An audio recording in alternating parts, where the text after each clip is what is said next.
Bonsoir, soyez les bienvenus dans 28 minutes. Bonsoir mes camarades. Bonsoir Elisabeth. L'actualité politique en France se résume aujourd'hui à un nombre à 3 chiffres, 49-3. Un choix fait avec amertume, selon les mots du Premier ministre Sébastien Lecornu, et fait à rebours de ses engagements pour faire adopter la partie recette du budget 2026.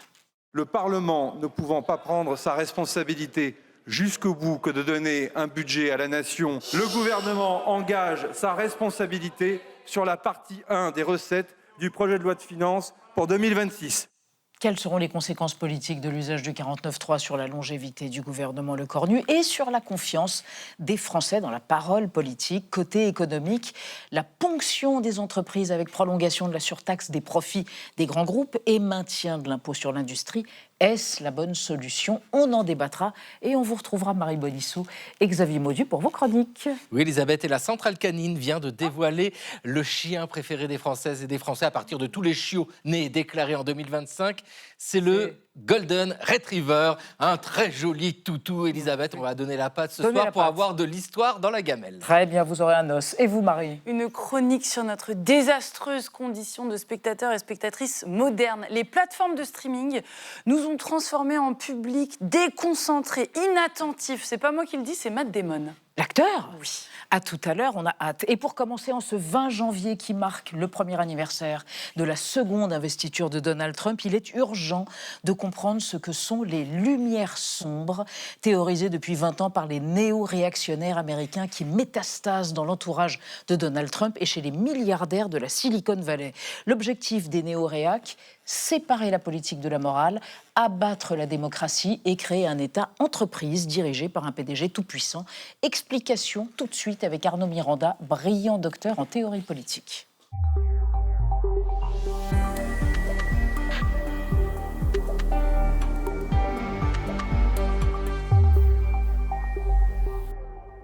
Arnaud Miranda, bonsoir. Je vous présente Julia Van Elst et bonsoir. Benjamin Sportouche. Merci d'être avec nous en ce 20 janvier, donc jour anniversaire de la deuxième investiture trumpienne, pour comprendre ce qui se passe aux États-Unis.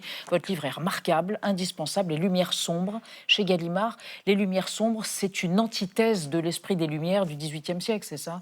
Où on célébrait les droits de l'homme et la démocratie et l'universalisme. En quelque sorte, c'est une autre modernité qu'il nous propose, faite de technologie, de développement du capitalisme de manière dérégulée et effrénée, mais sans l'universalisme moral des Lumières. Donc une modernité sombre, oui. Dark Enlightenment, les Lumières sombres. La morale est éliminée dans cette droite radicale donc, qui sévit depuis une vingtaine d'années aux États-Unis.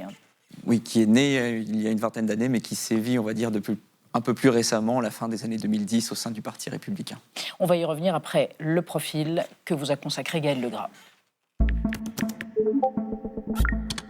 Arnaud Miranda, il y a un an, jour pour jour, la cérémonie d'investiture de Donald Trump marquait le début de son second mandat. So help me God. So help me God. Congratulations, Mr. Trump. Aujourd'hui, dans votre livre, vous disséquez la pensée néo-réactionnaire, ce courant politique qui inspire le président américain et son entourage. Alors, qui sont les néo-réactionnaires? Que veulent-ils et comment sont-ils parvenus à infiltrer la sphère trumpiste? Pour répondre à ces questions, vous avez le profil idéal. Selon vous, les premiers textes remontent à 2006 et sont rédigés par Curtis Yarvin. En résumant à gros traits, cet ingénieur informatique souhaite le renversement de la démocratie au profit d'une monarchie, une sorte de PDG à la tête de l'État qui gérerait le pays comme une entreprise et la destruction de ce qu'il appelle la cathédrale. Pour Curtis Yarvin, ce concept de cathédrale désigne les institutions progressistes qui contrôlent l'État, soit, toujours selon lui, les médias, les universités ou encore la justice. Ces idées ne passent pas inaperçues. En 2021, le futur vice-président J.D. Vance fait référence à Yarvin dans une interview accordée à un podcasteur populaire. L'autre figure tutélaire des néo-réactionnaires s'appelle Nick Land, un intellectuel, philosophe, qui publie The Dark Enlightenment en 2012. Land considère entre autres que le capitalisme doit être poussé à fond pour qu'un pays soit efficace et sécurisé. Depuis l'investiture de Trump, les néo-réactionnaires ont donc inspiré de nombreuses décisions. De la création de l'éphémère Doge, le département de l'efficacité gouvernementale dirigé par Elon Musk qui aurait licencié 280 000 fonctionnaires. This is the chainsaw for bureaucracy. Au projet de Riviera à Gaza en passant par l'enlèvement de Nicolas Maduro au Venezuela. Ce dont se félicite évidemment le fameux Curtis Yarvin. You know, the second Trump administration has been very different from the first. It's definitely displayed more confidence in a lot of ways. It's displayed more energy. Dans votre livre, Arnaud Miranda, vous prévenez, les partisans de la démocratie sont tenus de prendre la mesure de cette vague s'ils veulent être capables de se défendre. Arnaud Miranda, vous revenez à 2020 et vous dites la stratégie nationale populiste est morte avec l'assaut qu'avaient mené les fans de Donald Trump contre le Capitole. Là, maintenant, on est dans quelque chose de différent, cette droite néo-réactionnaire qui envisage le changement, non pas par le bas comme les populistes, mais par le haut. C'est donc les élites qui devraient opérer ce changement radical. Oui, en effet, je pense qu'il est important de prendre... pour comprendre ce qu'est le Trumpisme aujourd'hui, il est important de comprendre qu'il s'est passé quelque chose au niveau idéologique entre le premier et le second mandat. Le premier mandat, notamment, c'était très clair au moment de la campagne de 2016, était marqué par une stratégie qu'on appelle en sciences politiques le national-populisme, donc une rhétorique qui consiste à opposer, disons, un peuple sain à une élite corrompue, en l'occurrence les démocrates, et non seulement à une élite corrompue, mais aussi à un peuple étranger qui menace de remplacer ce peuple sain. Et donc finalement, c'est un discours qui est très efficace sur le plan rhétorique, qui a mobilisé les masses, la fameuse sphère MAGA, et qui a permis à Trump d'arriver au pouvoir. Néanmoins, sur le plan idéologique, à part Steve Bannon, qui était un peu l'artisan, on va dire, de cette stratégie, et qui a été très rapidement écarté, arrivé au pouvoir en 2017, puisqu'il était conseiller de Trump pendant quelques temps. Finalement, idéologiquement, ce courant n'a pas vraiment structuré le premier mandat, dont les décisions ont été plutôt erratiques. Et finalement, quand on se retrouve en 2024, on voit que les choses sont bien différentes. Trump arrive très préparé, avec une idéologie structurée. Et dans ce livre, j'essaie de montrer qu'il y a au moins deux courants qui structurent ce renouveau du Trumpisme. Le post-libéralisme, qui est une forme de conservatisme religieux sous stéroïdes, en quelque sorte, puisque l'idée, c'est de faire un changement de régime, de réinterpréter la Constitution de manière républicaine au sens fort, c'est-à-dire de manière critique de la démocratie, et un deuxième courant qui est la néo-réaction, et qui a la particularité, et c'est pour ça que je m'y suis intéressé, d'être assez original, puisqu'il draine avec lui la tech. Technofuturisme et néolibertarianisme, pour résumer. C'est comme ça que vous agrégez ces deux courants fondamentaux. Et ça se passe sur les réseaux sociaux. Oui, et c'est avec un objectif quand même qui est assez radical, vous dites original, c'est de détruire la démocratie avec l'avènement d'un monarque PDG. Rien de moins que de détruire la démocratie. C'est assumé.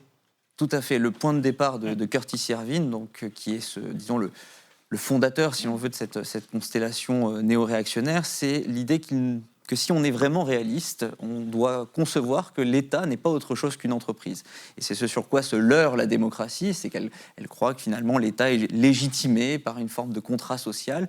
Or, si l'on prend les lunettes réactionnaires qu'il nous propose d'enfiler, l'État n'est pas autre chose qu'une entreprise. Or, une entreprise bien gérée l'est par un PDG, donc il propose de faire muter la démocratie en quelque chose d'autre, une forme de monarchie, mais d'un nouveau genre, une monarchie conçue comme une entreprise. C'est le fameux Curtis Yarvin qui avait en 2023, après le massacre perpétré par le Hamas, suggéré Gaza Inc., que la bande de Gaza devienne une sorte d'entreprise gérée par un conglomérat et qu'on donne des jetons Gaza aux habitants, qu'on les élimine, enfin qu'on les chasse. C'est ça, c'est le même. Absolument, et ça correspond et ça correspond à ce que Donald Trump... vision de concevoir les relations politiques comme des relations avant tout de propriété, des relations mercantiles, commerciales, puisque le problème, selon lui, du conflit israélo-palestinien, c'est la question de la légitimité. Lorsqu'on pose la question politique en termes de légitimité, qui devrait être sur ce territoire, finalement, c'est insoluble. Donc il propose de régler la situation de manière beaucoup plus, par ce qu'il appelle un formalisme, donc de trancher net, et donc c'était sa proposition qui a malheureusement été reprise dans le discours de Trump, puis finalement évacuée, si on regarde le traitement récent de la question, mais qui avait pour but de déplacer les Palestiniens et de les compenser de ce déplacement par des jetons qui consistaient en fait à une action dans cette État-entreprise nouvellement créée.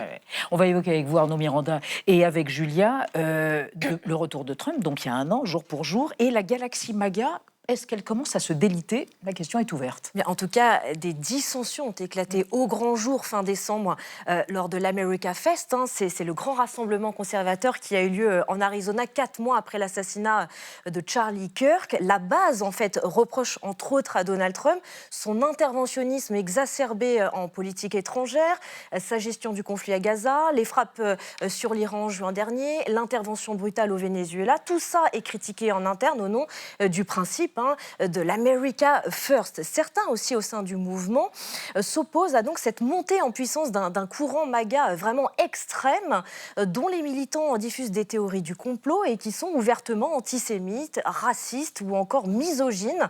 Récemment, l'affaire Epstein a laissé de profondes traces. Elle a entraîné notamment le départ fracassant de Marjorie Taylor Greene, élue de Géorgie et figure de la droite radicale. En fait, elle n'a pas supporté les tergiversations du président américain lors de la publication du dossier. Et après son départ, elle est subitement devenue l'ennemi juré de Donald Trump, qui l'a qualifié, je cite, de traître et de dingue. Alors, la question est, est-ce que le camp MAGA est concrètement en train d'imploser, notamment à quelques mois des midterms? En effet, c'est peut-être, disons, raison d'espérer, en tout cas quelque chose qu'on peut constater, c'est que cette alliance qui rassemble donc ces trois pôles idéologiques que je mentionnais, c'est-à-dire le national-populisme, le post-libéralisme et la néo-réaction, finalement, il est pétri de contradictions. Le national-populisme, par définition, est populiste. Les deux autres courants sont élitistes. On les voit, en effet, se fracturer autour de l'affaire Epstein, mais en effet aussi autour de la question de l'isolationnisme. Donc, généralement et traditionnellement, les nationaux-populistes étaient beaucoup plus isolationnistes. L'idée est de défendre une Amérique blanche repliée sur elle-même, alors que les néo-réactionnaires... Un exemple très concret, Yarvin, en 2008, défendait un interventionnisme encore plus radical que ce qui avait été mené en Irak, en disant qu'on avait encore été trop moralisateur et démocrate dans notre manière de gérer, enfin dans les manières dont les États-Unis avaient géré l'après-invasion. Donc finalement, ces tensions, elles existent aussi entre les conservateurs religieux et les néo-réactionnaires, puisqu'il y a la tech d'un côté, en tout cas la tech, droite, les milliardaires de la Silicon Valley, les milliardaires de la Silicon Valley de droite, qui eux veulent une dérégulation technologique et de l'innovation technologique, et donc qui rentre en concurrence, ou en tout cas en tension, avec le conservatisme traditionnaliste des post-libéraux. Arnaud Miranda, les gens qui vous écoutent doivent se dire, est-ce que ce mouvement, la néo-réaction, donc théorisée il y a 20 ans et qui a vraiment pris de l'essor depuis 10 ans, est en train d'arriver en France? Est-ce qu'il y a déjà des signes d'ensemencement? Alors, il y a une réception qui est pour l'instant assez mineure, et à mon avis, pour plusieurs raisons. Tout d'abord, la médiatisation de ce courant au-delà de la sphère Internet anglophone était assez limitée. Et ensuite, il y a un deuxième aspect qui me semble être un frein, c'est l'absence de culture libertarienne, puisqu'on en France. En France, on l'a mentionné tout à l'heure, ces blogueurs sont des libertariens déçus, finalement, qui vont plus loin que le libertarisme, qui le dépassent. Et, disons, cette tradition libertarienne, elle n'existe pas véritablement en France, donc c'est un langage qui n'est pas parfaitement... Qui n'est pas familier encore. Néanmoins, il y a quelques signes que je retrace dans le livre qui me semblent transformer un petit peu ce constat. Et pas très rassurant, mais le bouquin est passionnant. Merci d'être venu évoquer ces questions. C'est Lumière sombre, le nouveau mouvement néo-réactionnaire aux États-Unis. Merci Arnaud Miranda, c'est chez Gallimard. Vous inaugurez la collection Grand Continent, bravo. Et on va passer à notre débat à la fois politique et économique à propos des conséquences de l'adoption aujourd'hui même du volet recettes du budget 2026 grâce au 49.3, comme l'a annoncé Sébastien Lecornu. Quant au contenu qui privilégie la ponction fiscale sur les grandes entreprises faisant hurler à l'atteinte à la compétitivité française, est-ce que c'était la seule option? On en débat après la mise au point de Sandrine Le Calvez.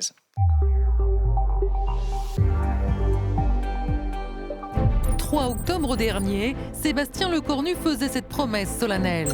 J'ai décidé de renoncer à l'article 49 alinéa 3 de la Constitution, puisqu'on ne peut pas passer en force. Sauf que 3 mois plus tard, c'est marche arrière toute. Le gouvernement engage sa responsabilité sur la partie 1 des recettes du projet de loi de finances pour 2026. Je vous remercie. Le Premier ministre a actionné cet après-midi le premier d'une série de 3 49.3 pour faire adopter le budget de l'État et promulguer le texte avant la mi-février. Sébastien Lecornu, comme ses prédécesseurs, s'expose à un vote de censure. Est-il en danger? Pas vraiment, car il a le soutien des socialistes. Il y avait la nécessité pour les uns et pour les autres de composer. Nous ne censurerons pas le gouvernement. Le PS se félicite d'avoir obtenu des concessions du Premier ministre. Repas à 1 € pour tous les étudiants, création de 2000 postes dans l'éducation nationale et hausse de la prime d'activité. Mais dans les couloirs de l'Assemblée, la France insoumise fulmine contre les socialistes. C'est pas des concessions, ils ont avalé à baobab, quoi. Une partie de cette gauche finit par être la béquille du macronisme. Et les FI et le RN ont déjà annoncé le dépôt de motions de censure, tandis que le monde de l'entreprise s'inquiète. Le nouveau budget reconduit la surtaxe sur les profits des grands groupes et supprime la baisse de la cotisation sur la valeur ajoutée des entreprises. Le patron des patrons voit rouge. Pour ce budget, seules les entreprises sont mises à contribution.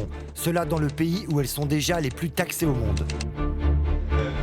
Les ministères et les agences de l'État devront également se serrer la ceinture. Objectif 2 milliards d'euros d'économies supplémentaires. Alors, qui seront les gagnants et les perdants du budget 2026 ? Le recours au 49.3 se révélera-t-il risqué ? Quelles en seront les conséquences économiques et politiques ? Nos 3 invités, Bernard Cohen-Haddad, bonsoir. Vous êtes président de la CPME Paris, la Confédération des petites et moyennes entreprises. Et je signale votre ouvrage « L'avenir appartient aux PME ». À propos du sujet qui nous intéresse, l'utilisation du 49.3, selon vous, marque l'échec d'un projet politique. C'est aussi, selon vous, la fin de l'offre pro-entreprise. Les grandes comme les petites seront taxées. Tout le monde va payer. À côté de vous, Anne-Laure Delade, bonsoir, économiste, bonsoir. Directrice de recherche au CNRS, dernier essai, l'État droit dans le mur, rebâtir l'action publique. Et à propos donc de ce volet recettes du budget 2026, vous considérez que si la politique de l'offre permet de faire augmenter certains revenus, elle appauvrit le système social. Il faudrait une vraie réflexion sur la fiscalité des ultra-riches et des hauts patrimoines. Et Benjamin Morel, bonsoir, constitutionnaliste, maître de conférence en droit public à Paris 2, dernier essai, le nouveau régime ou l'impossible parlementarisme. Selon vous, pour éviter des blocages budgétaires, chaque année, vous préconisez l'instauration de lois pluriannuelles, un peu comme sur le modèle européen. On en parlera à la fin du débat, mais on commence avec le renoncement du jour. Oui, on l'a dit Benjamin. vendredi parce que c'est quand même essentiel sur l'actualité. C'est celui du Premier ministre Sébastien Lecornu qui a finalement décidé donc d'engager la responsabilité de son gouvernement pour faire passer le budget 2026 en recourant à l'article 49.3, malgré son engagement passé de ne pas y recourir. Benjamin Morel, pour vous, c'est un échec pour le Premier ministre ? Oui et non, c'est-à-dire que c'est un échec si on considère qu'en effet, Sébastien Lecornu avait une méthode et que cette méthode, eh bien, elle allait permettre de faire passer un budget sans 49 alinéa 3. Il n'y a clairement pas de budget qui pouvait passer sans 49 alinéa 3. On a dit, c'est le triomphe du parlementarisme, mais il n'y a aucun régime parlementaire européen qui fonctionne comme ça. Comment ça se passe dans les régimes parlementaires européens classiques ? Vous commencez par prendre des mois pour former une coalition. Une fois que cette coalition est formée, eh bien, à ce moment-là, vous mettez d'accord à minima sur un budget. Le compromis, ce budget, vous le votez. C'est un compromis, mais en amont. Il n'y a personne qui lance un texte. Ce texte, il est amendé de briquet de broc et à la fin, on vote là-dessus. Donc là, on a une stratégie de survie du mois d'octobre jusqu'à aujourd'hui pour Sébastien Lecornu. Ça lui permet d'aboutir à un budget. C'est ce qu'il souhaitait. De là à penser que la méthode qui était promue était une méthode fonctionnelle, la réponse c'est non. En tout cas, il n'y a pas d'exemple à l'étranger. Bernard Cohen-Haddad, il fallait un budget à la France et il fallait en passer par là ? Nous, entrepreneurs, c'est ce qu'on attendait. On avait vu qu'il y avait peut-être la méthode Lecornu avec, vous savez, ce qui est important, c'est le budget de la sécurité sociale, oui, RFSS, qu'il a réussi 149.3. Donc il faut quand même reconnaître qu'une partie du verre était à moitié plein. Mais on arrive là, fin janvier, avec un budget qui n'a pas été voté. Et au-delà des mesures qu'on peut évoquer, qui ne sont pas tellement favorables aux entreprises, on va y revenir. On a perdu, ça a été bien dit par Benjamin Morel, 3-4 mois. Et l'ambiance entrepreneuriale, vous savez, le sentiment, la confiance des jeunes entreprises n'a pas été au top pendant ces 3 mois. Alors, ça vous choque ou pas, ce recours au 49.3 ? Alors, moi, je suis économiste. Oui, mais en tant que citoyenne. Oui, mais du coup, non, mais même en tant qu'économiste, je crois qu'il y avait 2 enjeux. Le premier, c'est d'arriver à réduire ce déficit. Tout le monde est d'accord et on ne va pas y arriver. En fait, l'objectif, il est de passer à 5% du PIB, mais on n'en est même pas sûr. Ce qui n'est pas étonnant, puisque il y a eu finalement, vous avez une opposition de modèles, et c'est justement le deuxième enjeu. En gros, aujourd'hui, ce que je comprends de la situation politique française, c'est que vous avez 3 blocs, c'est complètement fragmenté. Vous êtes à 1 an et quelques des élections, donc personne... Présidentielle. Présidentielle, oui. Donc personne ne veut vraiment faire de compromis parce que ça envoie un signal négatif à ses électeurs. Et donc... Et vous avez 2 modèles. Un modèle, la politique de l'offre, baisse des prélèvements obligatoires, et un autre modèle en face qui serait de corriger cette fiscalité. Et donc, finalement, il n'y a pas de compromis possible dans cette situation politique très fragmentée à côté des élections. Et on se retrouve avec, a priori, une difficulté à réduire ce déficit budgétaire. Je vous rappelle quand même qu'on nous annonçait qu'on serait à 3 en 2029. Oui. 3%. 3% du PIB. Du PIB. Ouais. Et on va difficilement, on est parti de 6 et on sera difficilement à 5 au bout de 2 ou 3 ans. Mais alors sur le fond, justement, Bernard Cohen-Haddad, pourquoi vous dites que c'est la fin de la politique de l'offre? Parce qu'il y a des gages qui ont été offerts en quelque sorte à la gauche pour qu'il y ait un compromis. Alors on parle d'une hausse de la prime d'activité, de 2000 postes supplémentaires en éducation nationale, de repas à 1 € pour les étudiants. Est-ce que tout ça fait une politique anti-entreprise? Vous savez, la fin de la politique de l'offre, elle n'est pas liée à Monsieur Lecornu. Elle a même commencé avec Madame Borne, à vrai dire. Elisabeth Borne. Elisabeth Borne, où on a commencé à suspendre la CVAE. Pardon? Où on a suspendu la CVAE. C'est quoi? C'est un acronyme? C'est la contribution volontaire des entreprises.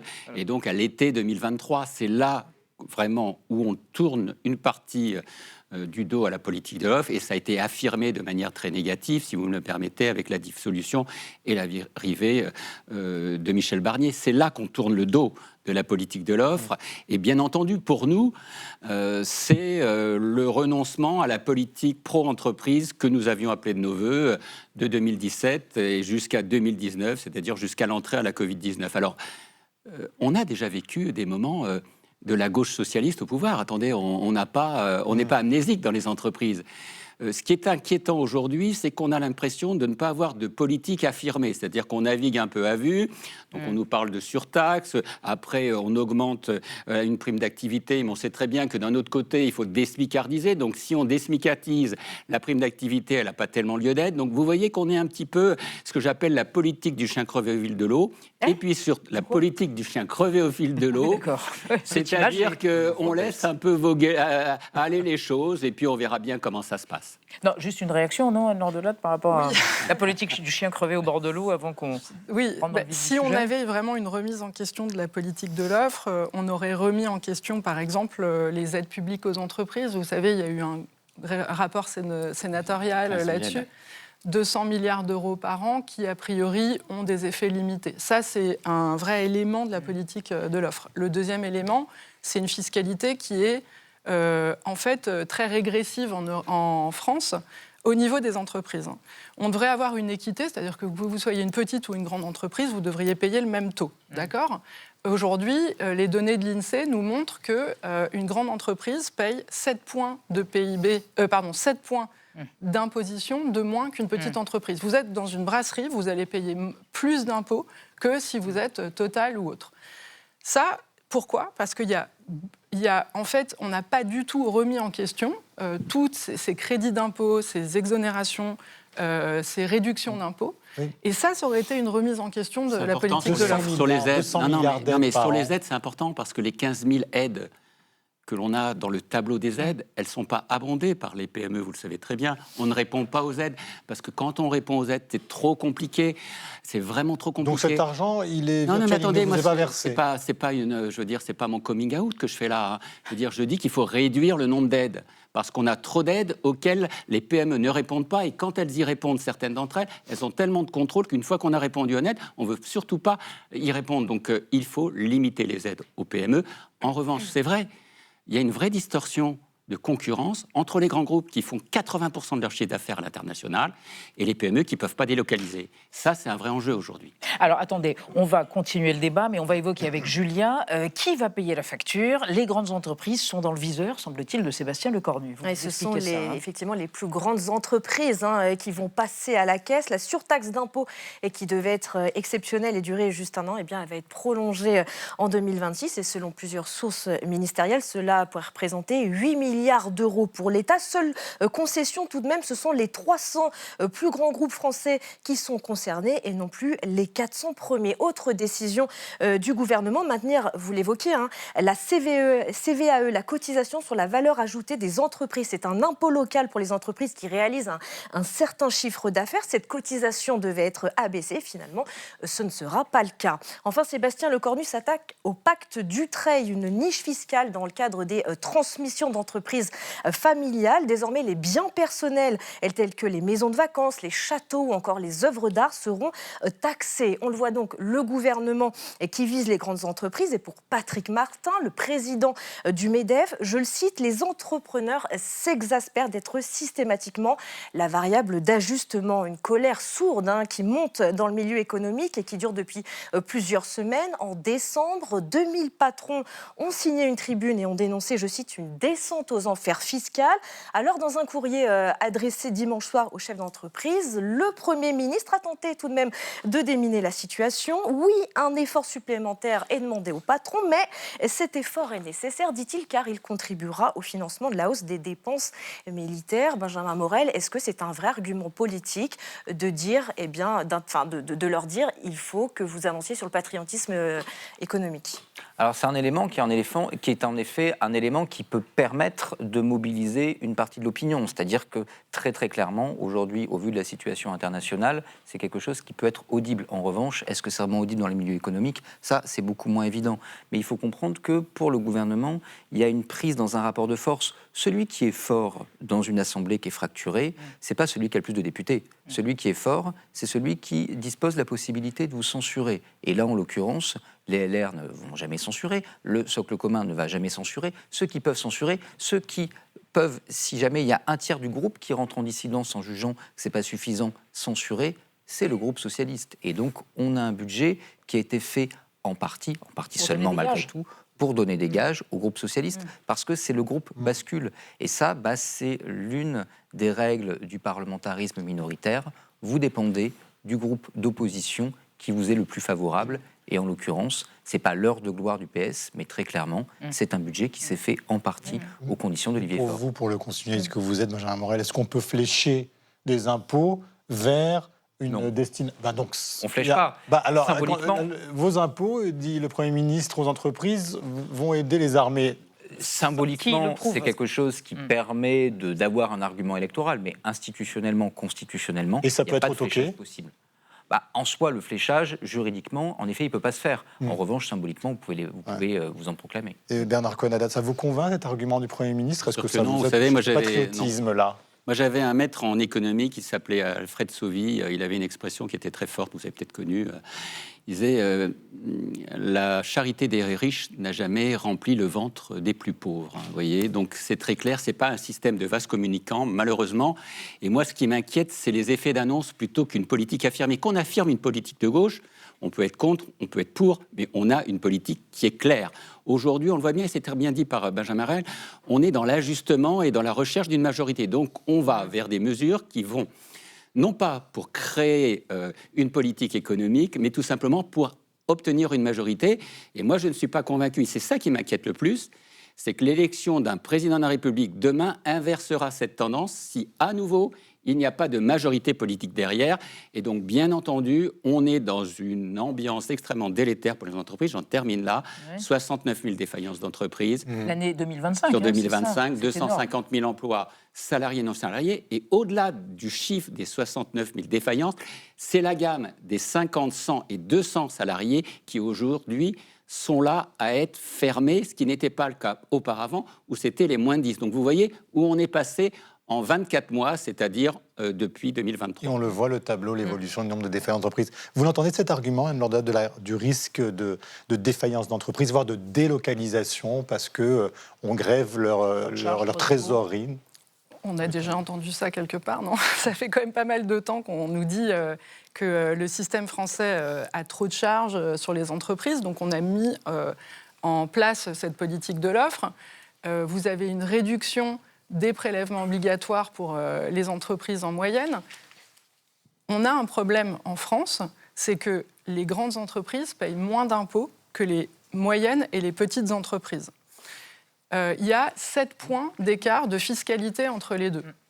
Donc, c'est un petit peu le même débat qu'on a eu sur la taxe Zuckman et les ultra-riches. En fait, on a un problème de fiscalité en France avec l'ensemble des entreprises et l'ensemble des Français qui payent pas mal d'impôts, qui en payent même beaucoup, mais vous avez des individus et des entreprises qui arrivent à échapper à cet impôt et pas seulement parce que... petites et les moyennes, donc. Si je peux finir, pas seulement parce qu'elles optimisent en allant à l'étranger, elles sont capables aussi d'optimiser en France. Pourquoi ? Parce qu'elles ont des bons avocats fiscalistes et surtout qu'il y a plein de façons de réduire ces impôts en France. Si vous savez bien saisir les opportunités, comme vous le disiez, peut-être que les PME n'ont pas le temps de le faire, qu'il y a des choix aussi qui ont été faits pour favoriser plutôt les grandes entreprises qui étaient soi-disant les plus innovantes. Par exemple, le crédit d'impôt recherche, qui coûte 7 milliards par an, la moitié est accaparée par les 50 plus grandes entreprises françaises. D'accord ? Donc, vous avez la moitié de 7 milliards et le reste est distribué aux PME. C'est ça qu'il aurait fallu remettre en question. Alors écoutez, avant de vous entendre, Bernard Cohen, on va écouter Philippe Juvin, qui est le rapporteur général LR du budget. Pour lui, le compte n'y est pas, si on en croit ses arguments. On l'écoute. Tout le monde dit cocorico, nous allons être à moins de 5% d'endettement. Mais il y a un an, l'objectif, c'était d'être à 4,7%. Donc on présente un recul comme une victoire. Moi, je suis très inquiet. La France, elle est très malade. Elle est très malade. Les choses ne sont pas graves, elles sont très graves. Et elle est très malade, et si on ne la soigne pas, elle va mourir. Et c'est le médecin qui vous parle, d'une certaine manière. Comment peut-on soigner la France ? C'est ça le sujet. Moi, je crois qu'on doit y parvenir en baissant les dépenses. C'est pas un peu excessif, Bernard Cohen, ce que dit la... Écoutez, c'est une vision des choses. Je sais pas, il est médecin. Il est médecin, donc effectivement, il la métaphore. peut-être un remède de cheval ou une potion magique. Mais on en a tous quand les même cas, une croissance en France, voilà, une des meilleures croissances en Europe. Il y a quand même des très bons résultats sur un certain nombre de groupes financiers, ça a été dit, une optimisation, mais il y a aussi un danger aujourd'hui, je tiens à le rappeler, et vous l'avez évoqué avec les symboles. Moi, ce qui m'inquiète en économie aujourd'hui, ce sont les symboles. On parle du pacte Dutreil. Quel scandale, ce pacte Dutreil ! Et pourtant, c'est tellement important, la transmission d'entreprise. Alors, c'est vrai qu'il y a des bateaux, mais c'est ça qu'il faut supprimer. C'est vrai qu'il y a un certain nombre d'avantages. C'est ça qu'il faut supprimer. Mais en lui-même, le pacte Dutreil qui permet la transmission d'entreprise... Eh bien, vous avez entendu le Premier ministre. Non, mais attendez, le pacte Dutreil, il permet de nouveau aux très riches de transmettre et de payer... Attends, je peux finir ? Oui. C'est exactement le même problème que sur les ultra-riches et sur les grandes entreprises. Le pacte Dutreil permet aux très riches d'échapper à l'impôt sur les successions auquel le reste des Français n'échappe pas. Donc c'est ça qui est important. De nouveau, on a un problème fiscal, il faut corriger ce système fiscal qui permet à certains individus et certaines entreprises d'échapper. Le pacte Dutreil... Arrêtez, si vous me le permettez, arrêtez de comparer l'ensemble des Français avec le monde qui produit et qui travaille. Parce que quel est mon objectif à moi ? Je ne crois pas avoir dit ça. Non, mais vous avez dit les Français sur le pacte Dutreil. Aujourd'hui, ce qui est important, c'est qu'on réindustrialise notre pays. On n'est pas en voie, avec le message qu'on envoie aujourd'hui, de dire qu'il faut refaire de la production. On ne parle pas du tout de la même chose. Mais justement, je vous le dis, donc moi je parle y compris sur le pacte Dutreil qui permet qu'on évite que nos entrepreneurs, et notamment les plus riches d'entre eux, aillent produire à l'étranger. C'est ce qui se passe aujourd'hui. Et quand je dis à l'étranger, mais je suis très à l'aise là-dessus. Vous êtes à l'aise avec le fait qu'il y ait des gens qui payent moins d'impôts que le reste des Français. Très bien. On garde quelques minutes pour vous demander comment on fait pour échapper au blocage budgétaire. Benjamin Morel. Le blocage budgétaire, il y a une solution qui est une solution politique. Il faut arriver à construire des majorités. Ça, le problème actuellement, c'est qu'on a une forme de sclérose des majorités. Donc il faudra voir si en 2027, ça peut se débloquer. Puis ensuite, il y a des solutions institutionnelles. On a notamment des lois proposé... pluriannuelles, c'est ça ? Alors c'est ça, dans le cadre d'une note avec Clément Beaune pour le Haut Commissariat au Plan, on propose notamment des lois pluriannuelles. C'est un avantage, la loi pluriannuelle, c'est que ça permet de voir... Qu'est-ce que c'est concrètement ? Pour l'instant, on est soumis à ce qu'on appelle le principe d'annualité budgétaire. Donc chaque année, on refait le même travail, on repart un peu de zéro. Le principe d'une loi pluriannuelle, c'est qu'on essaie de se projeter dans l'avenir, qu'on veuille réduire les dépenses publiques, qu'on veuille la transition écologique, qu'on veuille le réarmement du pays. L'idée, c'est d'arriver à voir sur une législature comment avoir un suivi dans les politiques publiques. Et dans ce cadre-là, eh bien, vous avez un plan au départ, ce qui permet possiblement, si vous arrivez à former une coalition, de solidifier votre coalition. Vous demandez entre partis politiques où vous voulez aller, et chaque année, vous êtes en capacité d'ajuster. Aujourd'hui, on refait, dans une période de 40 jours à l'Assemblée nationale, l'ensemble du débat sur toutes les dispositions. Résultat, on le fait mal et on ne se projette pas nécessairement dans l'avenir, notamment en termes d'investissement. Ça existe dans d'autres pays européens ? Ça existe dans d'autres pays européens. Et il y a quand même une question qui se pose de façon générale dans la plupart des pays européens sur comment est-ce qu'on se projette. Prenez la Chine qui se projette à 50 ans dans les nouvelles routes de la soie. Nous, on se projette sur 1 an. Et même pas en réalité. On se projette la plupart du temps à 6 mois avant un projet de loi de finances rectificative. Donc il faut avoir cette capacité de projection. Et de l'autre côté, il faut également arriver, en remettant les choses chaque année sur le métier, à avoir de meilleurs chiffres et une meilleure réflexion sur ce que l'on fait. Prenez par exemple la question de la taxe Zuckman. Alors, je suis sûr que mes voisins ont une réponse, mais en tant que complet ignorant en matière d'économie, je ne sais pas ce que rapporterait potentiellement la taxe Zuckman. Voilà une question qu'on aurait dû se poser des mois avant de pouvoir débattre de ça. Je crois qu'on le sait. Alors oui, mais vous le savez sans doute, mais il y a d'autres options. Sur cette idée de budget pluriannuel, parce que certains disent, attention, il n'y aura pas de marge de manœuvre, par exemple, s'il y a une alternance, une dissolution, ceux qui arriveraient au pouvoir se retrouveraient bloqués avec un budget pluriannuel. Vous faites un reset à chaque dissolution, à chaque nouvelle alternance, évidemment. Je vais juste abonder dans le sens de Benjamin Morel et de cette note. Vous avez en économie l'idée d'un rendement de la dépense publique, et en réalité, vous avez de la dépense publique qui est plus ou moins rentable. Par exemple, quand vous dépensez sur l'éducation, c'est extrêmement rentable parce que en améliorant le capital humain de votre population, vous allez avoir des meilleurs salaires et donc avoir de meilleures recettes pour l'État dans 5 ou 10 ans.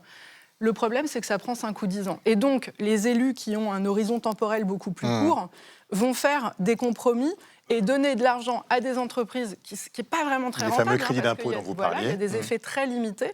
Sur la transition, c'est la même chose. Écologique. Transition écologique. Donc, vous avez des investissements publics qui sont, mais vraiment...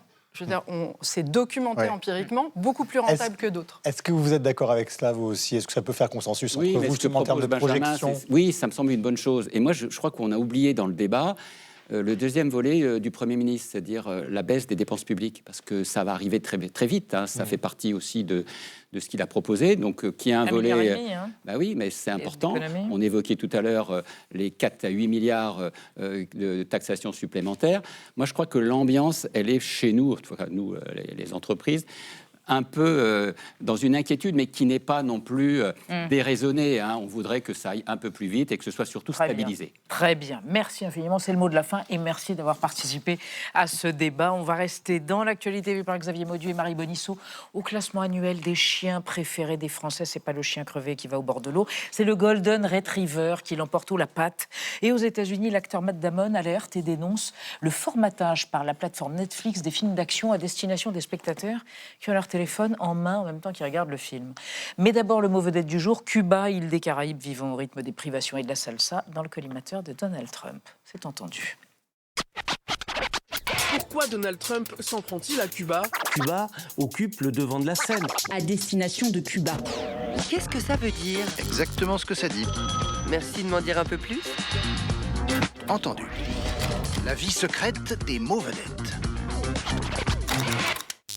Cuba, probablement dérivé de Cubao, terre fertile en langue taïno, une ethnie autochtone des Antilles, désigne la plus grande île des Caraïbes, située à 144 km au sud de la Floride. Après avoir kidnappé son homologue vénézuélien le 3 janvier, le président états-unien a proféré un chapelet de menaces contre Cuba. Le 11 janvier, il a approuvé le message d'un fan suggérant de faire du chef de la diplomatie américaine, d'origine cubaine, le président de l'île. Puis suggéré à Cuba de signer un deal avec les États-Unis. Faute de quoi, a-t-il écrit en majuscule, il n'y aura plus de pétrole ni d'argent pour Cuba. Zéro. Priver Cuba de pétrole, c'est étouffer encore un peu plus un pays qui a besoin de 100 000 barils par jour, fournis à 35% par le Venezuela. Soit encore plus de pannes d'électricité sur une île déjà sujette aux pénuries en tout genre, affichant un indice de développement humain humiliant de 97e sur 188 et dont 25% des habitants ont fui depuis 2020. Les premiers Cubains ont habité l'île il y a plus de 5000 ans avant le débarquement envahissant d'un célèbre navigateur génois. Cuba a vécu à l'espagnol du XVIe au XIXe siècle jusqu'à l'indépendance de 1902 et la colonisation pétro-agro-touristico-mafio-tripotière américaine, liquidée en 1959 par l'arrivée de 2 frangins, satrapes coco en kaki. Jefferson, puis Adams, rêvaient d'intégrer Cuba à l'Union américaine, laquelle a essayé d'acheter Cuba à l'Espagne 6 fois, sans succès. Contre les Castro-castrateurs, les USA ont imposé 60 ans d'embargo à leurs voisins, à la dèche depuis. Peu chaud à l'actuel président, esselé et fauché, qui a plastronné « Personne ne nous commande ». Cuba, tête haute. Culotté et excellent, Thibault Nolte. Rebonsoir, Marie Bonisseau, Xavier Maudieu, lors de vos chroniques. Alors, cher Xavier, WAF, la centrale canine, ça existe, c'est très important. Publier le palmarès des chiens préférés en France en 2025. Alors, après 7 années au top, le berger australien est rétrogradé et se retrouve derrière le Golden Retriever, le cabot vainqueur, donc. Et vous nous en parlez de ce chien magnifique. Au printemps 1911, la Société française pour l'amélioration des races de chiens accueille 2 nouveaux clubs. Alors le premier a un nom que je trouve absolument fabuleux, c'est le club d'amateurs des petits chiens de luxe, appelé aussi le club de chiens de dames. C'est là où nous trouvons les amateurs, les amatrices du charmant loulou de Poméranie ou du très très mignon griffon bruxellois. Mais il y a un autre club donc, qui, alors, lui, est beaucoup plus viril. C'est le Retriever Club, qui s'intéresse donc au Retriever. C'est un chien d'origine anglo-saxonne, il vient du Royaume-Uni, un chien destiné à la chasse. C'est un chien de rapport, Elisabeth, c'est-à-dire qu'il rapporte le gibier tué ou blessé, principalement le gibier d'eau.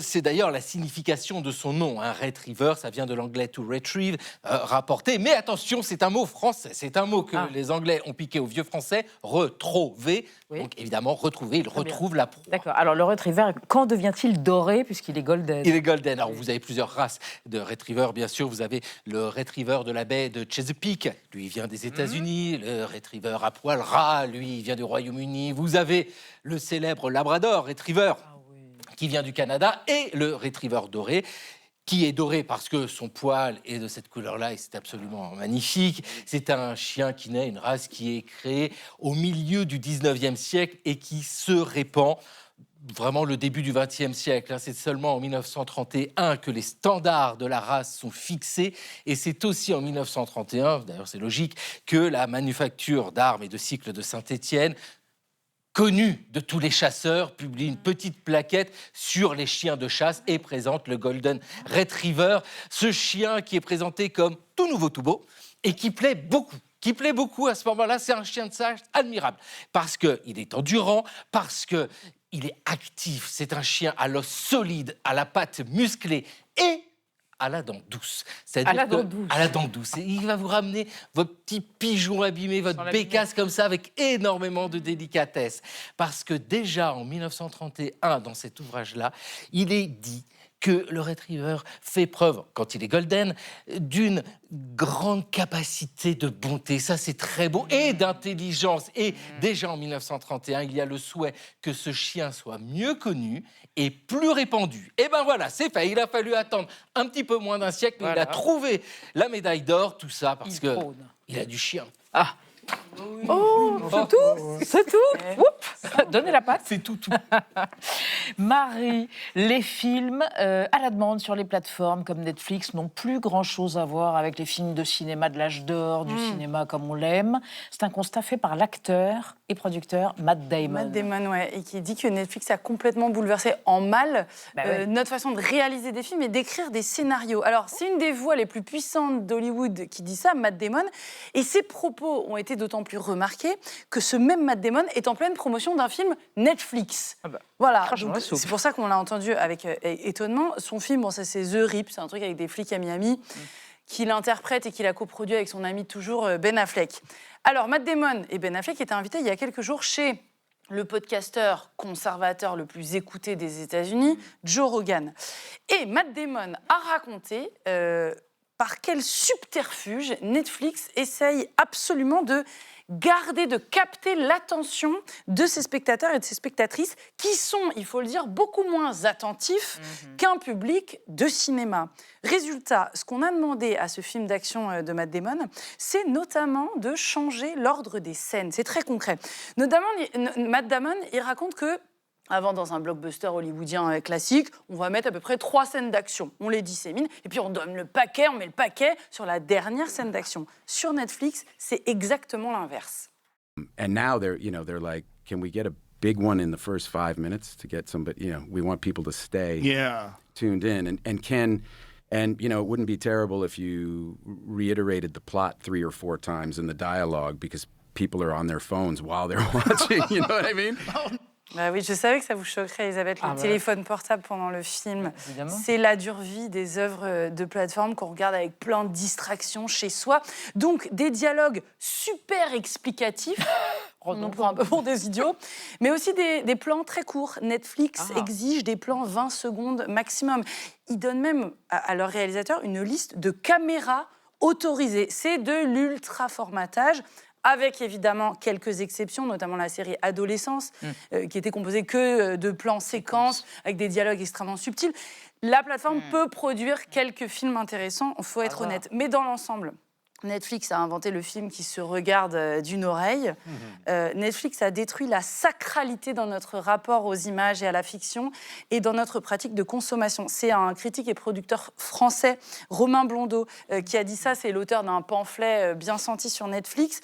C'est vrai que dans cette économie de l'inattention, on est bien peu de choses. Mais comme on est en janvier, je me suis dit qu'on pouvait encore prendre des bonnes résolutions, comme mettre de côté, mettre en silencieux notre téléphone et notre enfant pendant qu'on regarde un film. Et notre chien, et notre chien, notre golden retriever. Pendant qu'on regarde un film, ou au moins pendant qu'on regarde ma chronique. Je vous vois répondre à votre question. Et vous rappelez ce que disait Jean-Luc Godard? Quand vous allez au cinéma, vous regardez vers le haut. Quand vous êtes devant la télévision, film, vous regardez vers le bas. Sauf sur Arte. Voilà. Vous regardez en face. Merci, à demain les Artésiens, 20h05. Tchuss.